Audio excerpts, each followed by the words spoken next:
So he's saying that contractions is like cooking. You are cooking up the broth and all the ingredients that are going to be so nourishing that will bring wisdom and clarity and a level of awareness and consciousness and appreciation for what's actually going on. And so he says this helps us understand what unconditional abundance is. Unconditional abundance includes the contraction, but it's never scarcity.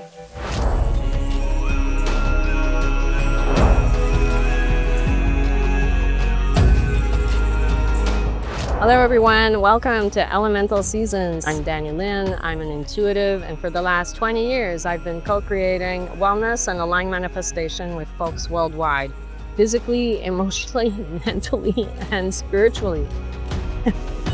In this series, I'm going to tap us into the primary elemental teacher and their very specific curriculum this season and this year. The more we're aware, the more we can integrate and activate elemental wisdom into our lives. Join my YouTube channel to get your elemental seasonal check-in. Good morning and good evening, and to all of you joining us live, hello, big hug. It's so great to see your faces, and welcome to all of you that who will join us via the recording. As you know, it's a momentous change of season. It's with a full moon in the mix and a partial eclipse and solar flares and I don't know what else. So lots of celestial beings rather excited and joining energy. So it's very spicy, as I'm sure you have felt. And it's an interesting time to be that spicy and, in a sense, quite yang in the energy, because we're actually shifting and moving toward the metal element, which is the element of the fall season starting on September 21st, right? And guiding us all the way through to December 21st. You've heard me say that the fire element is the most contaminated and distorted on our planet right now, right? War being a fire, excessive fire expression, those forest fires we've been having, right? Fossil fuels, anger, rage, hatred, right? All of those energies, right, are excess fire. And that's one thing. But the most misunderstood and feared element is the metal element. Because the metal element is really the element that speaks to contraction. We're not super enthusiastic about contraction, right? If you think, right, the trees are coming in, the sap is moving down, we're dropping the leaves, and we're moving into that skeletal, essential aspect of the self. And we're moving inward towards the yin. But it's really intriguing to me that we're being encouraged to move toward the yin in a very yang way. So to me, that speaks of really looking at this time of saying, okay, the most misunderstood element and the most feared one is the one you're going to embrace and learn to embrace and learn what contraction is actually about, as opposed to just thinking, oh my God, I'm aging, I'm not looking so good, right? That's all part of the contraction of the body moving toward death, the reality of that, and all of it. So it's really in the traditional Chinese medicine, we're looking at how does nature work that inherently embedded in nature's generative cycle. Contraction is part of that. So contraction is essential to how life functions and how you could say the water wheel keeps turning, right? How the life force keeps going. So when I was first learning about it, you can imagine my brain just went, wait a minute, this is fascinating, because it's like, okay, how do I come to a place where I can relax with contraction? And where it gets even more trippy, guys, is that here we are, right, moving into that contraction, and yet it's harvest time. It's when we're collecting all this bounty from our gardens, all this bounty from our production cycle that we just went through, the manifesting of last year. We're actually collecting the goods, the phenomenal harvest based on effort. Now, the teaching there is so interesting because here we have essentially abundance and tangible abundance in this element as well. And yet where we mess up and where it goes a bit wonky in our culture is that then we tend to amass and keep for ourselves. We're not great at distributing our harvest. We think, right, we're justified to keep it all for ourselves or our family or our children or our bloodline or our culture, or right? There's a kind of me, myself, and I that comes in, and then there's a sense of self-righteousness that can come into that picture, and then we go into where it goes out of balance, where we go into greed, right? That's part of this element. So you can imagine this is hitting us right at a really fundamental anchor in our lives, because this is where we're going to be shown how we manage money, what we think money actually is, right? What we think, all the forms of abundance, and how we manage that, and then how we really haven't learned how to distribute that abundance with elegance and with generosity and with grace.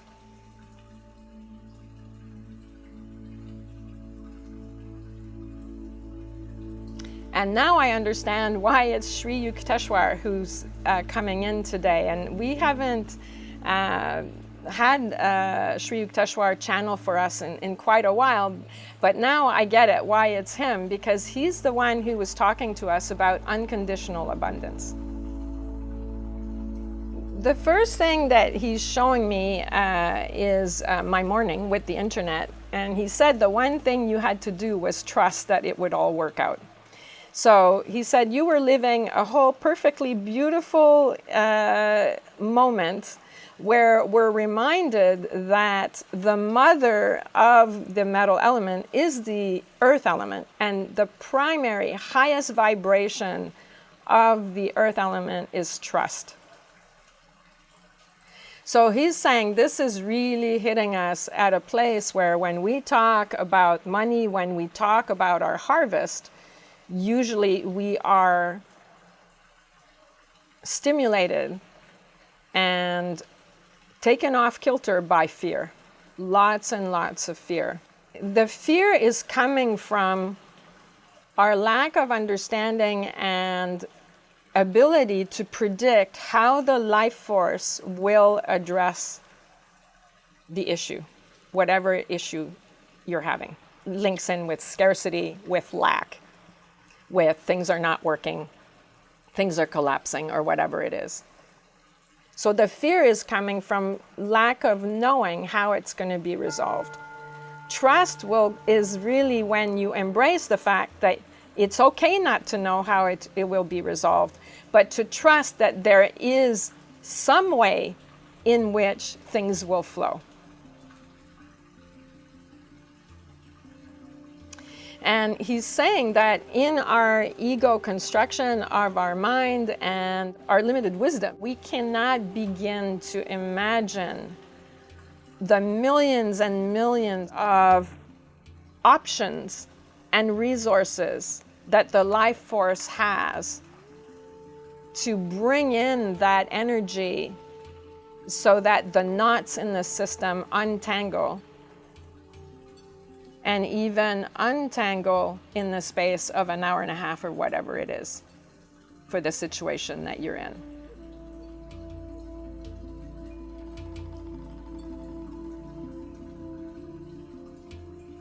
And so he's also saying that it may not resolve in the way that you want it to resolve, or that your ego wants it to resolve as well. And this is where we get to the element of contraction. Because he's saying your solution that you're imagining will always align in one way or another with expansion. So you think the solution to the problem will always be an expansive expression of the life force rather than a contraction. And yet, in the flow of where you're at and the logic that's going on at soul evolution level, you might be perfectly situated to meet a contraction, and sometimes a massive contraction. And he says that's when people think that the universe is against them, right? Or God has abandoned them, or whatever. Contraction is often where we get pretty suspicious and angry, and even perhaps resentful to the energies, and even feel abandoned, right, by those energies.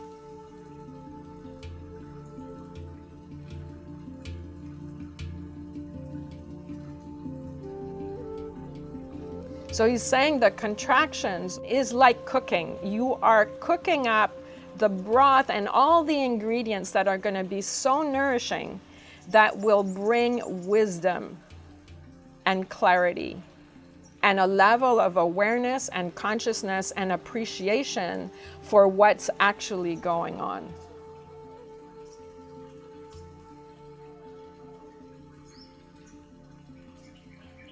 And so he says this helps us understand what unconditional abundance is.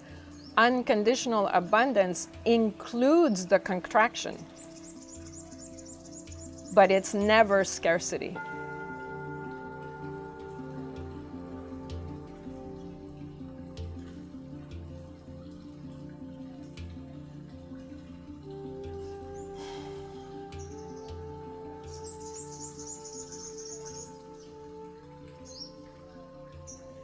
So he's saying in modernity, in that matrix, right, money has become the measure for abundance. And he's saying that it's a really limited spreadsheet, because you're just looking at one column in the spreadsheet, and based on that one column, you're having a big moment when you're deciding whether there's abundance or scarcity.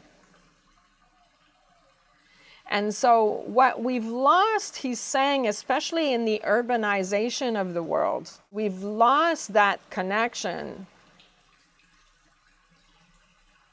to the many, many columns in the spreadsheet that actually are being tabulated at a soul level, at a spiritual level.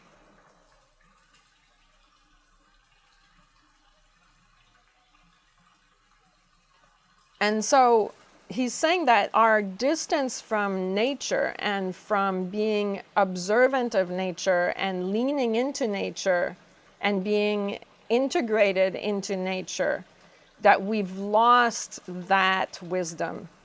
Ultimately, when we're connected to nature and we keep observing nature, and we lean into its flow, and knowing that we're integrated into its flow, you could say we know that in the end, life wins in one way or another, even if it includes massive transformation.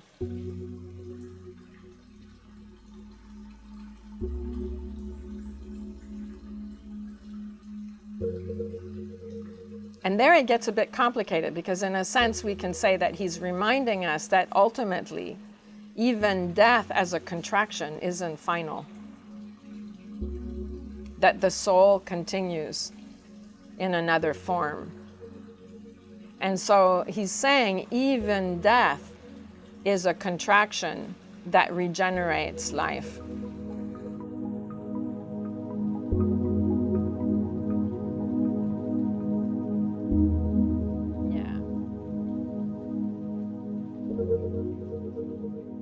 So he's saying where we get confused with that is when we're dealing with war. It's actual human beings who are disoriented and creating violence. And so if violence brings on death, you can't blame death for being the enemy. So we're looking at, basically he's saying, if we're looking at death tolls in situations of violence, we're looking at the result, right, of that many people who are disoriented. And the tragedy of disorientation is this kind of loss. But it's not nature itself creating that loss. That it's people's confusion. And confusion, he says, is very scary. It can be very, very scary.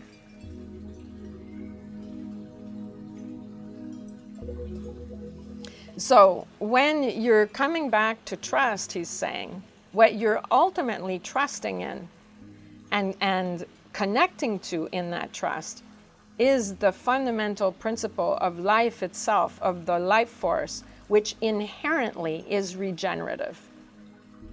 That's what you're trusting. You're trusting that the elements, right, the building blocks of life itself actually know harmony, live harmony, express harmony. And that it's disoriented humans that get in the middle of all that and can muddle things. But not nature itself. It's not the teacher abandoning you. Right? It's how do you abandon yourself?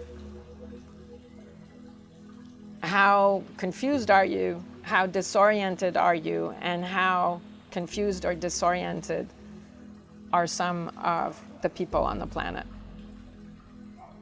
So that we can land, right, beyond the chaos and beyond the disharmony, and know that underneath all that is a fundamental harmony that will never, ever, it's unshakable.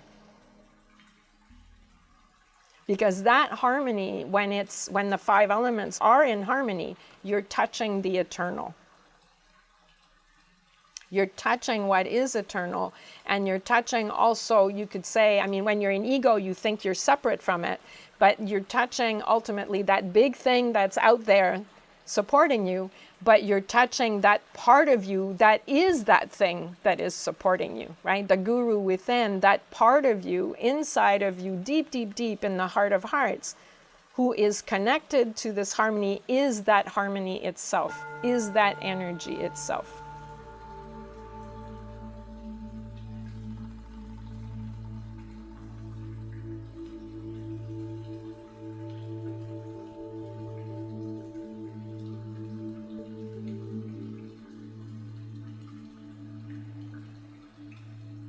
So he's saying that when we're facing a contraction, we have a habit of thinking and asking ourselves, what's dying?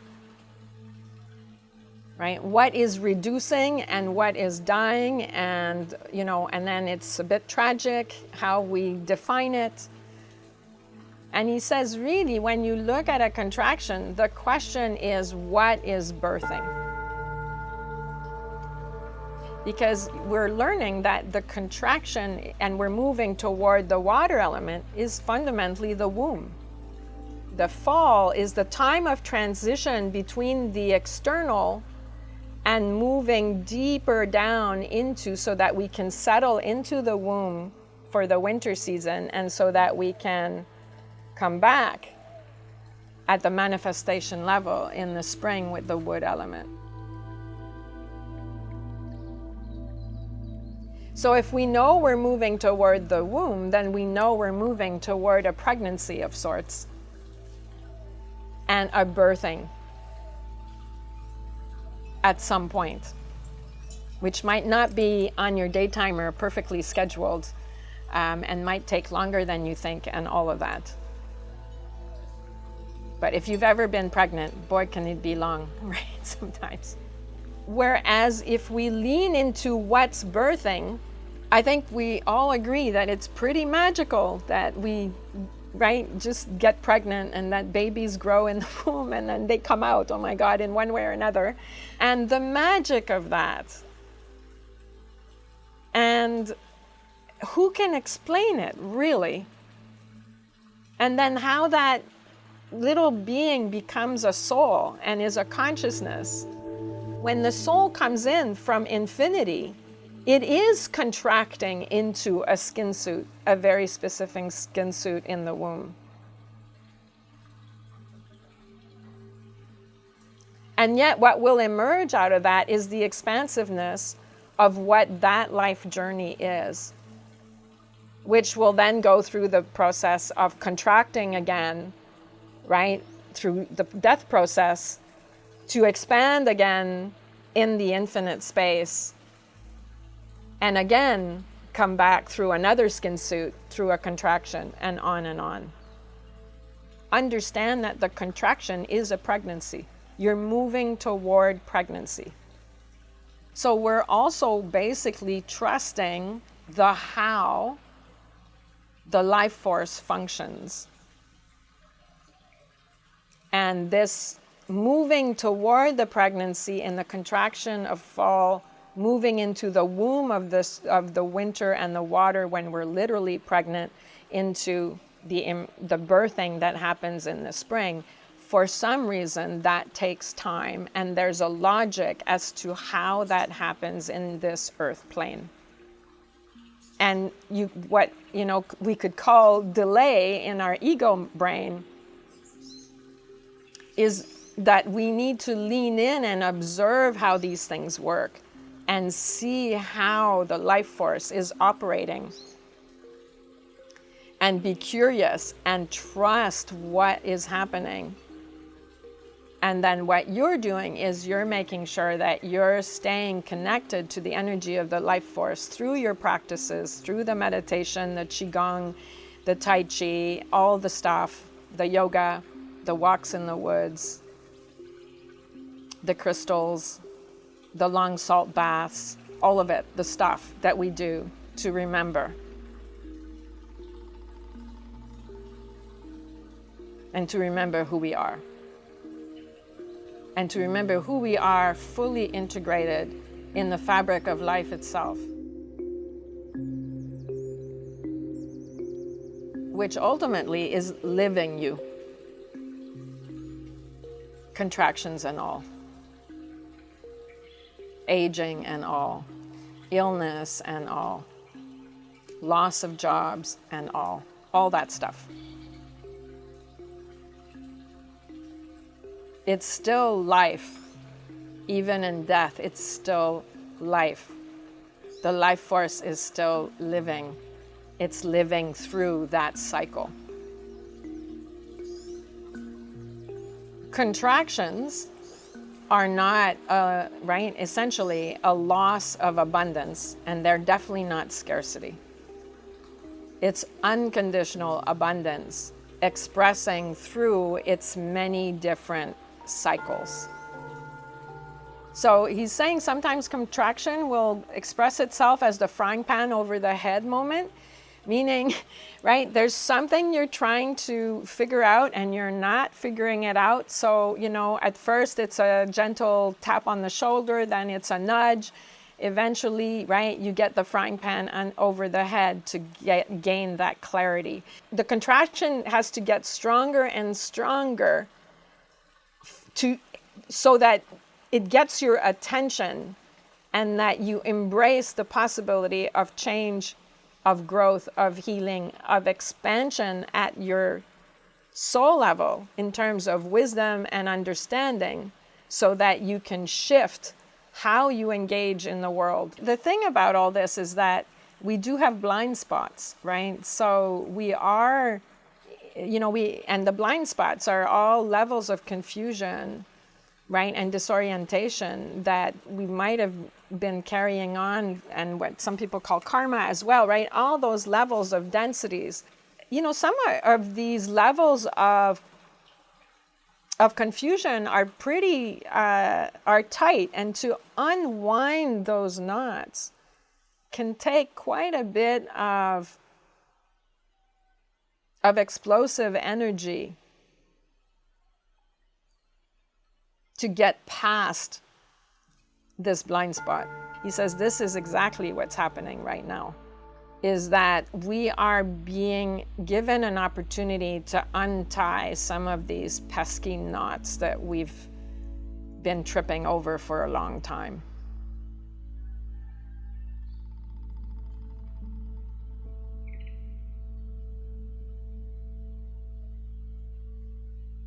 Yeah, we don't want to just untangle the knots, right? We're not talking about, the smooth operation of the production of your life. We're talking about untying the knots of ignorance, the knots that are deep within, so that the life force can flow more vigorously through all the vessels of our bodies and subtle bodies.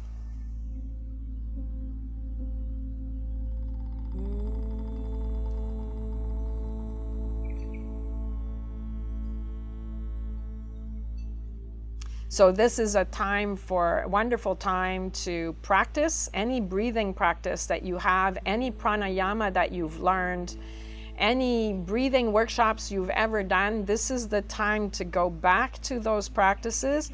And if you don't have that kind of practice, this is a great time in the fall in general, but in particular for this fall, because of this yang energy. If you engage with the breath, you will engage with, in a way, he's saying breathing is the most tangible, experiential thing that we do that speaks to the infinite, that connects us to the infinite.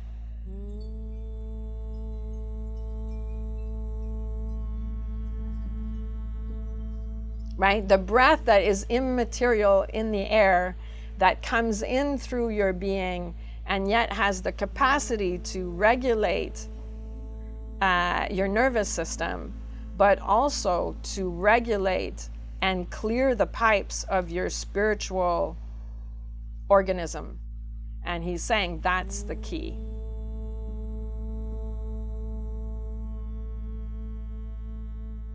So in Kriya Yoga in particular and other practices, the breath will have the capacity to bring you in touch with the nutrients from that tank of universal energy, tapping us into that life force, and also bringing the nutrients and the support from that life force, but also expelling in the exhale, if done in particular ways, right? Expelling densities, not only physically, but also at soul level.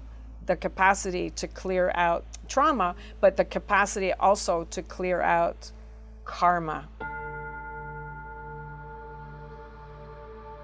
So he's saying the breath is very much connects you to a massively productive and capacious engine that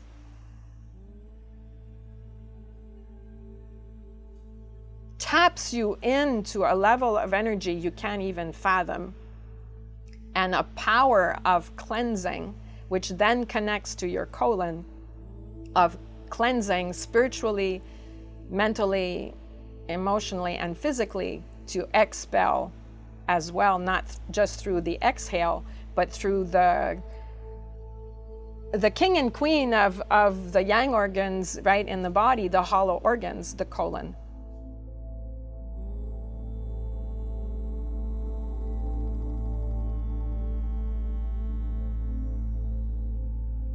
Right, just a reminder that, right, one of the big engines that deals with toxicity is liver, right? So, and the liver is the spring, by the way, which is very interesting in terms of its connection right now to the fall, to the colon, because the liver, any toxins that are clearing out of your liver, you can't pee them out, you have to poo them out, right? The liver will dump in your duodenum via the bile duct, but it will dump in your duodenum, your small intestine, the colon, and eventually it will land in the toilet.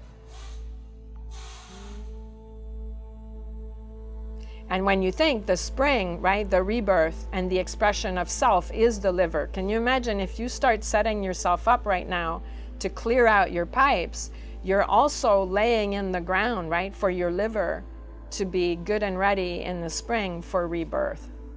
So there's a huge component in the fall of embracing, you know, you've heard, I'm sure, through your naturopaths at different times and via different people, that fall cleanses are a good idea.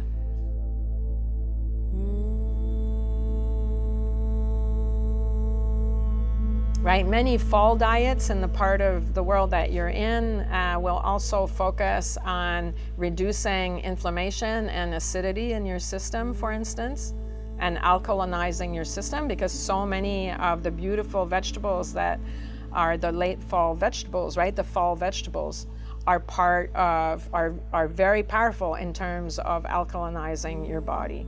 And he's saying, in a sense, right now, it behooves you to lean into the magic of this contraction. To conclude, he's saying that we're talking about trust and trusting your engine and all the layers and levels of your engine. All I'm hearing right now is he's saying, breathe, breathe. that you know, just breathe. Please. It'll be so much better. Yeah.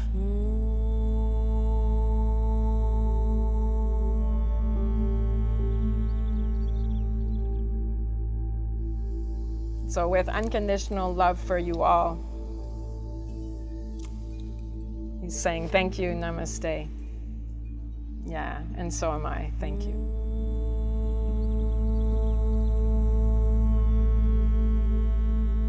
I'm so grateful to be connected to Sri Yukteswar and for him to use me as a phone line. It's a blessing, and it's a blessing, of course, that you're there, because without you, I cannot channel.